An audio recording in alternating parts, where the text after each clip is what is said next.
मुल्क में ऐसे कैसे भर सकिल आवाज नहीं मिल रहा किस मुल्क में शायर ने लिखा कि भारत मेरा महान था महान रहेगा। अब समझ में बात आ रही है ना बाबा आ रही है ना। तो मुफ्ती साहब के देहांत पर सुभान अल्लाह कहिएगा कि हमारे निधन पर सुभान अल्लाह कहिएगा। अरे पहले चांस मिला दिया सुभान अल्लाह। भारत मेरा महान था महान रहेगा शराब हमेशा ये चमनिस्तान रहेगा और बहेंगे प्यार की गंगा खिलेंगे फूल उल्फत के बहेंगे प्यार की गंगा खिलेंगे फूल उल्फत के यदि मिलजुल करके हिंदू मुसलमान रहेगा यदि मिलजुल करके हिंदू मुसलमान रहेगा और आजम सभी के वास्ते पैगाम मोहब्बत अल्लामा अख्तर अली हसन भाई क्या वाले के आजम सभी के वास्ते पैगाम मोहब्बत। अरे इस्लाम का ऐलान था ऐलान रहेगा इस्लाम का ऐलान था ऐलान रहेगा। मेरे दोस्तों कुंभ जन्म यस्रान पंडितम गौरानम स्वाहा दो दरिया यानी के गंगा और यमुना जब दोनों आपस में मिलते हैं तो बीच में एक रास्ता निकलता है एक रास्ता बनता है जिस रास्ते का नाम है वैतरणी रास्ते का सीधा ताल्लुक सीधा लगाओ सीधा कनेक्ट। मेरे दोस्तों बैकुंठ से स्वर्ग से जन्नत से तो इसका खुलासा ये हुआ कि जो गंगा और यमुना में स्नान कर लेगा वो स्वर्गवासी हो जाएगा वो बैकुंठी हो जाएगा वो जन्नत में जाने के लायक हो जाएगा। आज कुंभ मेला में लोग जा करके उसमें नहा करके आ रहे हैं ताकर के पाप धुल जाएगा पाप मिट जाएगा पाप नष्ट हो जाएगा। मैंने कहा वेदों व्यास की आदमी गंगा और यमुना में स्नान कर लेता है तो क्या वो स्वर्गवासी हो जाता है क्या वो बैकुंठी हो जाता है क्या वो पैराडाइज में जाने के लायक हो जाता है। तो वेदों व्यास जी कहने लगे कि अगर आदमी स्नान कर करके नहा करके स्वर्ग में जाता तो दुनिया का हर पापी दुनिया का हर गुनाहगार नहा करके स्वर्ग में चला जाता। सुभान अल्लाह। और मौला जपने वाले नमाज पढ़ने वाले जन्नत के बाहर रह जाते। मैंने कहा वेदों व्यास जी न बताइए कि आदमी स्वर्गवासी कैसे माशाअल्लाह अल्लाह लंबी उम्र दे और दीन का मुबल्लिग बनाए दीन का पासवान बनाए माशाअल्लाह। मैंने कहा वेदों व्यास जी ये तो बताइए कि आदमी स्वर्गवासी बैकुंठवासी कैसे होगा तो कहने लगे स्नान करने से नहीं होगा। मैंने कहा कैसे होगा ये तो बताइए तो कहने लगे एक मंत्र का जाप जपना होगा। मैंने कहा वो मंत्र क्या है तो कहने लगे कोई भी शिक्षित पंडित ज्ञानी पंडित पढ़ा लिखा पंडित जब इस दुनिया से उनका निधन होने लगता है देहांत होने लगता है जब वो मरने लगते हैं तो अपने पुत्र को बुला के कहते हैं ए मेरे बेटे सुनो सुनो मरने से पहले तुम ब्रह्मा सूत्र जरूर पढ़ लेना अलकही जरूर पढ़ लेना। वो अलकही क्या है वो ब्रह्मा सूत्र क्या है वो ब्रह्मा सूत्र यही है ला इलाहा इल्लल्लाह। मैंने कहा वेदों व्यास जी इसका खुलासा करके बताइए इसका खंडन करके बताइए इसको वाज़ेह करके बताइए इसको साफ करके बताइए। तो कहने लगे मैंने कहा वेदों व्यास जी ये क्या है तो कहने लगे ला इलाहा इल्लल्लाह पढ़ने से हृदय का पाप नष्ट हो जाता है। ला इलाहा इल्लल्लाह पढ़ने से दिल पाके हो जाता है ला इलाहा इल्लल्लाह पढ़ने से हृदय पवित्र हो जाता है ला इलाहा इल्लल्लाह पढ़ने से गुनाह गिलेटे गुनाह गिलेटे हो जाता है ला इलाहा इल्लल्लाह पढ़ने से पाप नष्ट हो जाता है। अच्छा आप लोग पाप जानते हैं अरे गुनाह पाप जानते हैं। अब आज का मुसलमान पाप नहीं जानेगा तो कौन जानेगा। अभी आ रहा है शबे बारात के जो ही दिन आएंगे आज का मुसलमान इतना हलवा खाता है और खाने के बाद रमजान से आने से पहले वो पेंटप्टी के साथ गैस की दवाई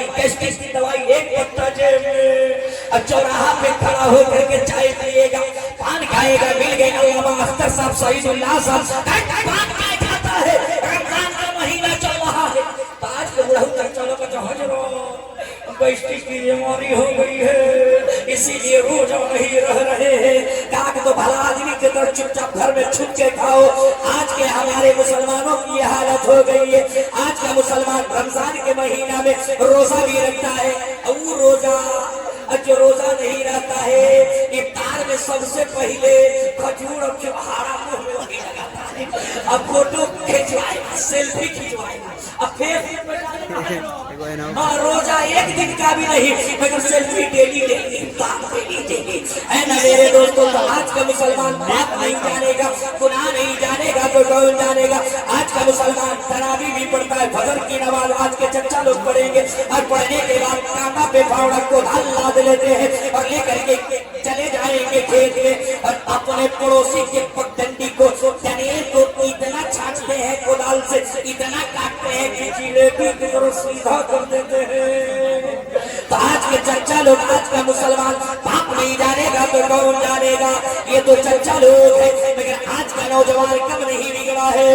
निकाही टोपी एक फीता लंबी लगा करके जुमे की नमाज पढ़ता है, और 2 घंटा मस्जिद से बाहर होगा, और आएगा 2 घंटा के बाद असर से पहले, और कहेगा अल्लामा अफजल साहब के बिला लाइए खाइए खिलाइए, फिर वो साथ ठोकिए, इतने में असर की अज़ान हो गई। अल्लाहु अकबर अल्लाहु अकबर। अब अल्लामा फिरोज साहब से बुलाने का बाबू असर की अज़ान हो गई है। जब असर की नमाज पढ़ ले तो आज का नौजवान क्या करते हो, हजरत जाइए पढ़िए।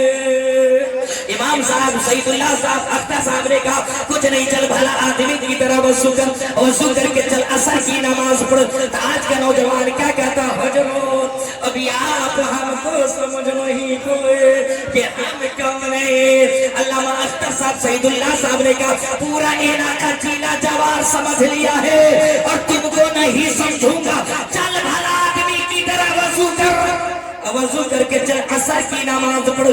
तो आज का नौजवान धीरे से आहिस्ता से इमाम साहब के कान में मुंह सटा के कहता है, हजरत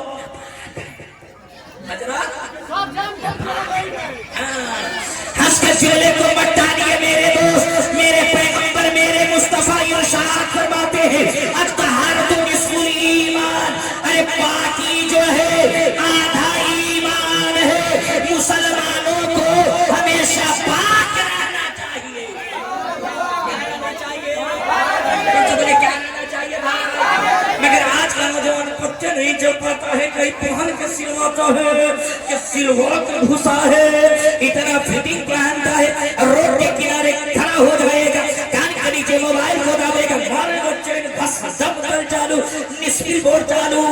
अब चाहे अल्लामा अनीसुर रहमान साहब के सरिया से गुजरे, चाहे अफजल साहब गुजरे, चाहे मुफ्ती इरशादुल हक साहब गुजरे, कोई फर्क पड़ने को नहीं है, दमकल चालू है तो चालू है। हंस के जिगले को मत डालिए मेरे दोस्त, जिंदगी की कोई गारंटी नहीं है, जिंदगी का कोई ठिकाना नहीं है। आज इस सरकार मदीना कॉन्फ्रेंस से और बागे मोहम्मदी के प्रांगण में आज ये इरादा करके जाइए कि आज से मेरा बदन नापाक ना रहेगा, मेरा बदन पाक रहेगा। क्या रहेगा, क्या रहेगा, वेदो व्यास आदमी पे कोई स्वर्ग की जन्नती कैसे होगा, ये तो बताइए। तो कहने लगे ला इलाहा इल्लल्लाह, पाप ला इलाहा इल्लल्लाह पढ़ने से हृदय का पाप नष्ट हो जाता है, ला इलाहा इल्लल्लाह पढ़ने से दिल का गुनाह, ला इलाहा इल्लल्लाह ऐसे नहीं लहक करके बिल्कुल मचल करके बोले नबी के इश्क में या रसूल अल्लाह, ऐसे नहीं, एक हाथ मौला अली के नाम को उठे। अब अपनी गर्मी में आइए और एक हाथ मौला अली के नाम पे, दूसरा हुसैन मुस्तफा के नाम पे उठे, लहरा के बोल दे या रसूल अल्लाह, और जी लगा करके बोले या रसूल अल्लाह। अब इस सुकून बनाए, शांति बनाए, अब उनके लिए व्यवस्था किया जा रहा है। इंशाअल्लाह मौसैदुल्लाह साहब अख्तर साहब किबला और भी बहुत अरकान जलसा इंतजाम में लगे हुए हैं। मेरे दोस्तों बड़ी तेजी के साथ आएंगे,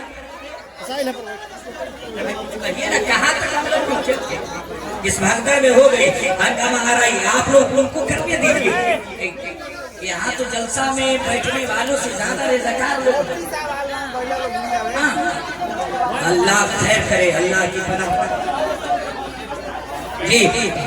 बाकी जो जायरीन है यहाँ आए, सामईन जो आए हैं वो बैठ जाए। हमारे रज़ाकार जो वॉलंटियर हजरात हैं वो अपने जिम्मेदारी को निभा रहे हैं। ये घर पे एक है ये तो सन्नो यादाकारी कहाँ से आ गई? माइक वाले भाई आपको ऐसी बीमारी कहाँ से आ गई? मुस्कुरा करके बोले या रसूलुल्लाह, बड़ी जल्दी अपने गुफ्तगू को समेटने की कोशिश कर रहा हूँ मेरे दोस्तों। मुझे 10 बजे तक का टाइम दिया गया था, मगर अभी सारे 9 आधा घंटा समय बचा हुआ है मेरे दोस्तों। कुंभ कुंभ कुंभ बजरंग स्नानम पठितम गौरानम स्वाहा। मेरे दोस्तों मैंने कहा बेदो ब्याजी आदमी बैकुंठ की स्वर्ग की जन्नती कैसे होगा? तो कहने लगा ला इलाहा इल्लल्लाह ला इलाहा इल्लल्लाह पढ़ने से हृदय का पाप नष्ट हो जाता है, दिल का गुनाह खत्म हो जाता है, दिल पाक हो जाता है। ये तो वेदों में बताया गया है, मगर मिशकात शरीफ की हदीस है। मेरे पैगंबर मेरे मुस्तफा इरशाद फरमाते हैं मन क़ाला ला इलाहा इल्लल्लाह फदखलल जन्नह। जिस शख्स ने ला इलाहा इल्लल्लाह पढ़ लिया बस वो जन्नत में दाखिल कर दिया जाएगा, जन्नत में भेज। मगर अमल जरूरी है, ईमान के साथ साथ अमल भी जरूरी है। मैंने कहा बेदो ब्याज जी और आसान करके बताइए, ए मुन्ना भाई आप क्या वाले? मैंने कहा बेदो ब्याज और आसान करके बताइए, और खंडन करके बताइए, और बिल्कुल सहल करके बताइए। तो कहने लगे मैंने क्या बेदो ब्यास ये क्या है? तो कहने लगे लहानम से होता है ला इलाहा इल्लल्लाह और महामम से होता है मुहम्मदुर रसूलुल्लाह। जब ये कलमा पाक सीने में आ जाता है तो सीने को पाक कर देता है, हृदय को साफ कर देता है। फिर इस सीना में कीना नहीं रहा करता है, बल्कि इस सीना में पैगंबर का मदीना ना। वो कहाँ बोलेंगे लोग? आप ये कलमा तैयबा पढ़ना चाहिए कि नहीं? वीडियो बनाने वाले भैया बंद कर लीजिए, बंद कीजिए। वहां बात ये सलाम चल रहा है, उस पर जाकर के सब्सक्राइब कीजिए। सुनिए मेरे दोस्तों, ये कलमा तैयबा पढ़ना चाहिए कि नहीं? पढ़ना चाहिए कि नहीं? पढ़ना चाहिए तो गलत नवाज से पढ़िए ला इलाहा, ऐसे नहीं ला करके बोले ला इलाहा इल्लल्लाह मुहम्मदुर रसूलुल्लाह। मेरे दोस्तों जब ये कलमा पाक सीने में आ जाता है तो सीने को पाक कर देता है, हृदय को साफ कर देता है। फिर इस सीना में कीना नहीं पैगंबर का मदीना रहता है। अच्छा एक बात बताइए, हम लोग किस मुल्क में रहते हैं? पीछे से आवाज आनी चाहिए। किस मुल्क में? हिंदुस्तान। नकले कुफ्र नवाशा मेरे दोस्तों, लकुम दीनुकुम वलिय दीन। उनका दीन इनका दीन, हमारे बिरादरे वतन का धर्म उनके लिए है, मेरा धर्म मेरे लिए। ला इकराह फिद्दीन, धर्म में मजहब में कोई जोर जबरदस्ती नहीं है मेरे दोस्तों। मौलाना साहब को दे दीजिए, ए चाची उनको दे दीजिए, उनको दे दीजिए। आप लोग भेज दीजिए, बच्चा ले लीजिए, दे दीजिए। आप लोग ऐसा है, ए भाई साहब आप चादर लेकर घूम जाइए उधर, जितना इनाम देने वाले होंगे बताइए। बीच में कूलिंग कर दे रही है, चैन कूलिंग कर दे रही है जी। ये दो मुफ्ती साहब बैठे हैं, एक मुफ्ती साहब की नजर से बचिएगा तो दूसरा मुफ्ती साहब धर लेंगे, इसलिए बचा करके। ये इस्लाम है, इसमें बाप बेटे की पहचान नहीं है। फतवा जो है शरीयत की तलवार के नीचे जो आ जाए वो बख्शा नहीं जाएगा, चाहे वो ही कि नहीं। हाँ, इसलिए कि इस्लाम परिवार से नहीं चला है। नबी ने जो इस्लाम लाया तो अपने परिवार के लिए नहीं लाया, सारे संसार के लिए लाया है ना मेरे दोस्तों। तो हम किस मुल्क में रहते? इस मुल्क का नाम है हिंदुस्तान। और इसी मुल्क हिंदुस्तान के बगल में एक मुल्क है नकले कुफ्र नवाशा मेरे दोस्तों। इसी मुल्क हिंदुस्तान के बगल में एक मुल्क है जिसे दुनिया के नक्शे में श्रीलंका कहा जाता है। उसी श्रीलंका की धरती पर हमारे बिरादरे वतन हमारे हिंदू भाई के हालांकि शान है बुखारी के लिए जुमला बोलने के लिए लफ्ज बोलने की ममानियत फरमाई है, मगर मैं नकल कर रहा हूँ। उनके यहाँ एक बहुत बड़े पुरोहित गुजरे हैं, एक बहुत बड़े महात्मा गुजरे हैं, एक बहुत बड़े बड़े साधु संत गुजरे हैं जिनको हिंदू समुदाय के यहाँ शंकर जी कहा जाता है और इन्हीं को महादेव जी भी कहा जाता है। महादेव जी और पार्वती जी एक मर्तबा अपने सफर करते करते टहलते टहलते कैलाश की पर्वत पे चले गए और बैठे हुए थे और महादेव जी शंकर जी अपनी पत्नी पार्वती से कह रहे थे, ए मेरी पत्नी पार्वती, तू जानती है इस दुनिया के अंदर एक बालक जन्म लेने वाला है, एक कलकी अवतार आने वाला है, एक अंतिम ऋषि मुनि आने वाला है, एक आखिरी पैगंबर आने वाला है, एक बालक जन्म लेने वाला है। जब वो बालक जन्म लेगा तो पूरे ब्रह्मांड का, पूरे संसार का काया पलट देगा। क्या कर देगा? लोग बोले क्या कर देगा? कल मोतिहारी शहर में एक नया एसपी साहब आ जाए, एक डीएम आ जाए और इनकलाब लाए बलुआ चौक पे जो भीड़ लगी रहती है और कचहरी के जो कचहरी से जो रास्ता निकल रहा काफी भीड़ लगी रहती है। वो रज़ाउल्लाह साहब की वजह से पूछ लीजिए, कई मरतबा साबिता हुआ है भीड़ का। ये तो हमेशा आना जाना लगाए रहते हैं।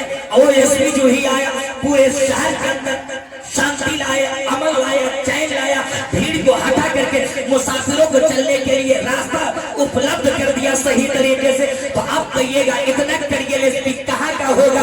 इसका कुल डाटा बाई डाटा निकालो, यह है कौन?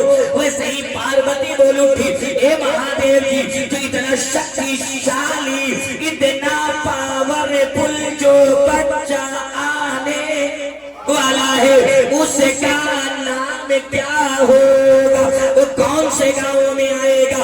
उसके माता पिता का नाम क्या होगा? आप लोग तो इस्लामिक किताबों से सुनते हैं, हमारे बिरादरे वतन की पुस्तक से किताबों से सुनेंगे।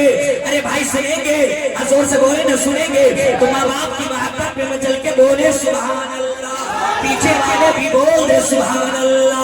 मेरे दोस्तों ये मेरी पत्नी पार्वती, तू जानना चाहती है ना उस बालक का, उस कल्की का, उस पैगंबर का, उस आखिरी मसीहा का क्या नाम होगा?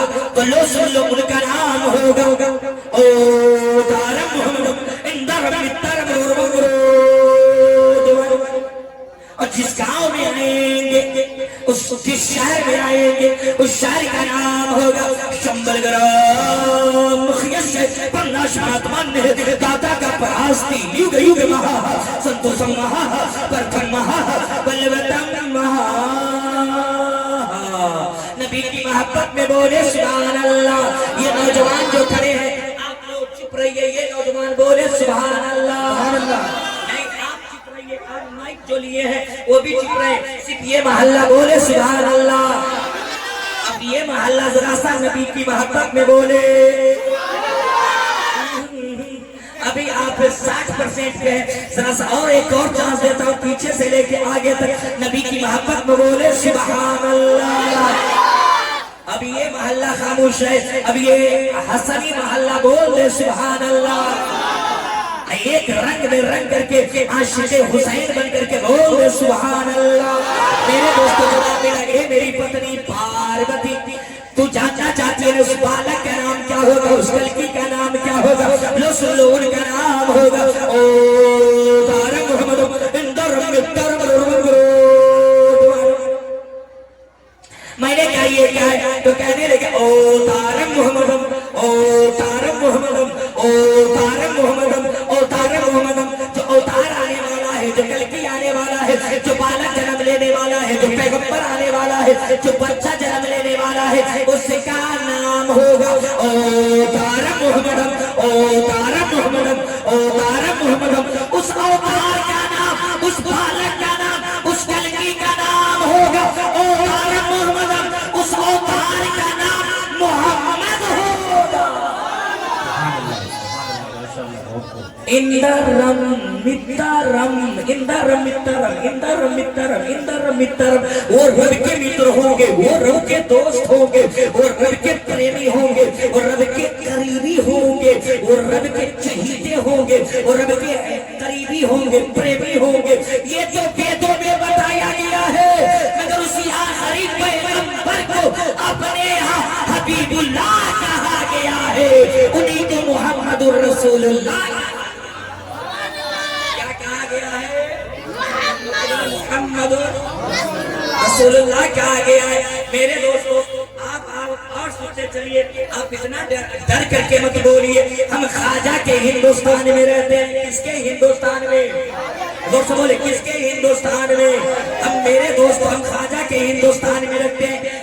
और हिंदुस्तान का मुसलमान शेरशाह सूरी की औलाद नहीं है, बाबर की औलाद नहीं है, अकबर की औलाद नहीं है। ये तो ख्वाजा मोइनुद्दीन की रूहानी औलाद है, निजामुद्दीन औलिया की रूहानी औलाद है, साबिर पाक की सल्तनत में रहने वाली रूहानी औलाद है। जो बाबर की औलाद हो वो डरे, हम तो ख्वाजा के रूहानी औलाद है ना। और एक बात और सुनते चलिए, बात आ गई हिंदुस्तान में दो प्रकार के मुफ्ती साहब, हिंदुस्तान में दो प्रकार के मुसलमान आए बाहर से दो प्रकार के एजाज आए, दो प्रकार के मुसलमान आए। एक मुसलमान जमीन के लिए आया, एक मुसलमान जमीन के लिए आया, सल्तनत के लिए आया, बादशाहत के लिए आया। जो बादशाहत करने के लिए आया, साथ में घोड़ा लेकर के आया, साथ में असलहा लेकर के आया, साथ में फौजी लेकर के आया, साथ में तोपखाना लेकर के आया। जो जमीन के लिए आया, जो दीन के लिए आया, साथ में मुसल्ला लेकर के आया, हाथ में तस्बीह लेकर के आया, सीने में कुरान लेकर के आया। तो खुले जुमलों में कहने दिया जाए, अरे जो जमीन के लिए आया दुनिया उसी को बाबर ज़हीरुद्दीन कहती है, और जो दीन के लिए आया दुनिया उसी को ख्वाजा मोइनुद्दीन कहती है। हम मोइनुद्दीन की रूहानी औलाद है, हम मोइनुद्दीन के माशाअल्लाह माशाअल्लाह, हम ख्वाजा मोइनुद्दीन के रूहानी औलाद है। मेरे दोस्तों आ जाइए बड़ी तेजी के साथ। मैंने क्या दे दो बयान दी, आप जल्दी से बताइए। तो वो बालक कहाँ जन्म लेगा? तो कहने लगे शंबल ग्राम मुखिया दादा का प्रास्ती युग युग महा संतोष महा प्रथम महा बलवंतम महा। ये मेरे दोस्तों संस्कृत गलत है, हिंदी की डिक्शनरी उठाइए और शंबल का माना देखिए। शंबल का माना आता है शांति का, शंबल माने शांति का, और ग्राम का माना आता है गांव का। तो इसका माना ये हुआ शंबल ग्राम, यानी कि शांति वाले गांव में आएंगे। कौन आएंगे? कल की अवतार आएंगे, आखिरी पैगंबर आएंगे, दुनिया का अजीम संचालक आएगा, दुनिया का मसीहा आजम आएगा। कहाँ आएगा? शंबल ग्राम में आएगा, शांति वाले गांव में आएगा, अमन वाले गांव में आएगा, चैन वाले गांव में आएगा, सुकून वाले गांव में आएगा। ये तो वेदों में बताया गया है, मगर उठाइए आकाशीय पुस्तक, आकाशीय ग्रंथ कुरान मुकद्दस को और कहिए हे कुरान तू बता कि मेरा पैगंबर मेरा नबी कहाँ जन्म लिया है। तो कुरान आवाज दे रहा है वत्तीनी वज़्ज़ैतूनी वतूर सीनीन वहादल बलदिल अमीन। वो बलदिल अमीन में आए हैं, वो अमन वाले शहर में आए हैं, वो चैन वाले शहर में आए हैं। तो इसे पता चल गया कि मेरे नबी के आने से पहले पहले हमारे बिरादरे वतन के महादेव जी मेरे नबी के आने की खुशखबरी सुना रहे हैं। मेरे दोस्तों आखिरी बात इसलिए कि लंबी फेरी से, और मेरे दोस्तों फिर कभी जिंदगी वफा की तो आपसे मुलाकात की जाएगी। पार्वती बोलूंगी कि जो बालक जन्म लेने वाला है इसकी सूरत कैसी होगी, सूरत कैसी होगी उसकी मूरत। तो बोलिए लगे कहा नहीं टूटेगा यार, मचल करके बोले सुभान अल्लाह। हाँ अभी हम अपने मिजाज से नहीं, बस आपको जैसे क्या क्या जल्दी जल्दी जल्दी आप मुस्कुरा करके माँ बाप की मोहब्बत में बोले सुभान अल्लाह, सास ससुर की मोहब्बत में बोले सुभान अल्लाह। जिसकी शादी हुई है वो सास ससुर का नाम तो सुभान अल्लाह, जिसकी ना हुई है वो। अरे ऐसा नहीं, बस जब हो जाए तब बोलो यार, वो से पहले अभी इंतजार है ना। पार्वती बोलो कि पार्वती बोलो कि हे महादेव जी, जो बालक जन्म लेने वाला है, जो कल की आने वाला है, जो मसीहा आने वाला है, उसकी सूरत कैसी होगी, उसकी मूरत कैसी होगी, उसका चेहरा कैसा होगा। तो मेरे दोस्तों आपके सवाल में पहले सुन लीजिए, आपके सवाल के भोजपुरी के लोगों ने कहा कि भोरे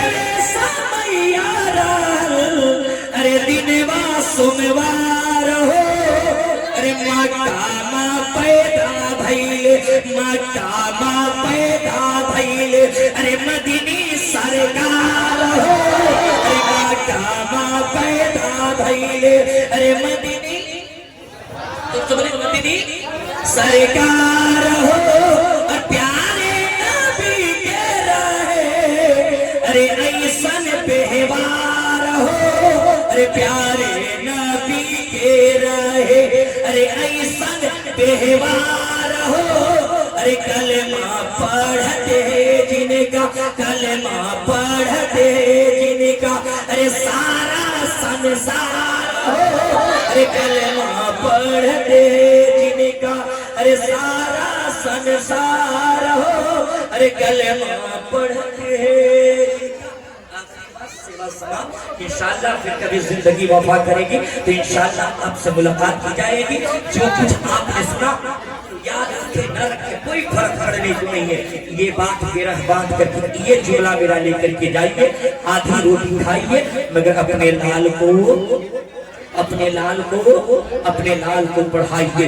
मजदूरी भी करनी पड़े तो कीजिए, प्रदेश जाके सर्टिफिकेट के लाद करके ढोना पड़े तो ढोइए, मगर अपने बेटों के हाथ में 5 रुपये का बोले ना 5 रुपये का कलम थमाइए, अपने बेटे को पढ़ाइए। मेरे दोस्तों जब बेटा पढ़ेगा तो हिंदुस्तान आगे बढ़ेगा, जब बेटा पढ़ेगा तो समाज आगे बढ़ेगा, जब बेटा पढ़ेगा तो घर तरक्की करेगा। मेरे दोस्तों इसलिए आप अपने बेटों के हाथ में 5 रुपये का कलम थमाइए। और एक बात सुनते चलिए, अल्लाह न करे इस ठंडी में जनवरी के महीने में किसी के सीने में दर्द पैदा हो जाए, कलेजा फटने वाला हो और दुश्मन के दुकान में दवा रखी हो, किसके दुश्मन के दुकान में दवा रखी हो, तो अब बताइए कि आप खरीदेंगे कि नहीं खरीदेंगे? जीना है तो दुश्मन के दुकान से भी दवा खरीदनी होगी, नहीं तो घुट घुट के मरना होगा, सिसक के मरना होगा।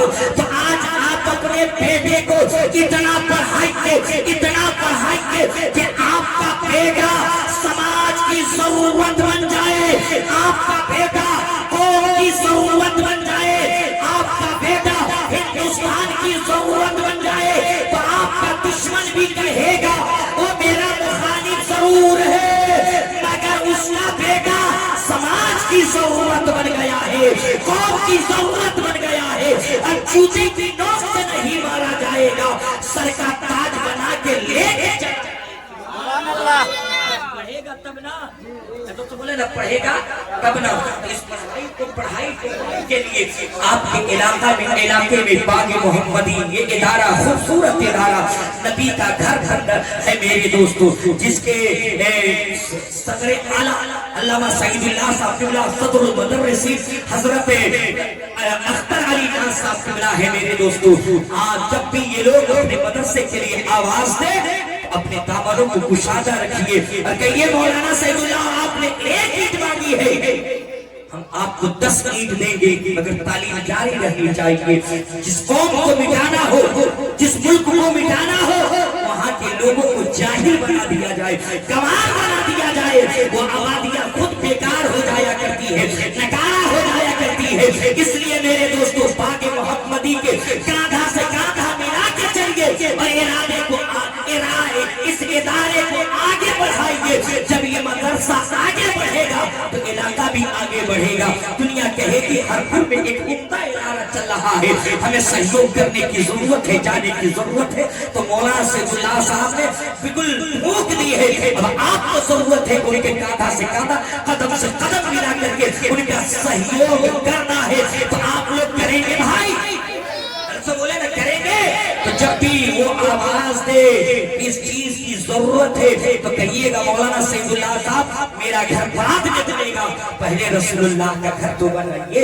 मौलाना सईदुल्लाह साहब मेरा बेटा 1 रोटी कम खाएगा, अपने मदरसे में हाफिज कुरान बनाइए ताकि हाफिज कुरान बन करके करके आएगा तो मेरी मस्जिदों को हिफाजत करेगा, मेरी मस्जिदों के मिंबर पे चढ़ करके नबी की सीरत और नबी का पैगाम सुनाएगा। जब बेटा पढ़ेगा तब ना हिंदुस्तान आगे बढ़ेगा, है ना। तो मेरे दोस्तों अपने बेटों के हाथ में 5 रुपये का कलम थमाइए और मेरे साथ पढ़िए अस्तगफिरुल्लाह, जोर से जोर से जोर से। ऐसे नहीं एक हाथ खाजा गरीब नवाज के नाम पे उठे और दूसरा होश आसम के नाम पे उठे और लहरा के बोले या रसूल अल्लाह। मौलाए की बोलने में सुनने में किसी किस्म की खामियां कुताहियां रह गई हो तो परवरदिगार की साक्षी मानकर तमाम सामईन के सामने हम तो इस्तगफार करते हैं और सबों को कराते पड़िए अस्तगफिरुल्लाह रब्बी बिल रब्बी व अतूबु अलैहि ला इलाहा इल्लल्लाह मुहम्मदुर रसूलुल्लाह। अपनी निजात के लिए एक शेर पढ़ता हूँ। नूर मुस्लिम रहनुमा अकबर सदुल्हा नूर का, नूर कासिम नूर आबिद जाने सहरा नूर का, असरे नौजेद वो बेमिसल टुकड़ा नूर का और तेरी नस्ले में बाप में है बच्चा बच्चा नूर का और तू है ऐने नूर, तेरा सब घराना नूर का। तो आखिर दवाना अनिल हम्दुलिल्लाह, अस्सलामु अलैकुम व रहमतुल्लाह।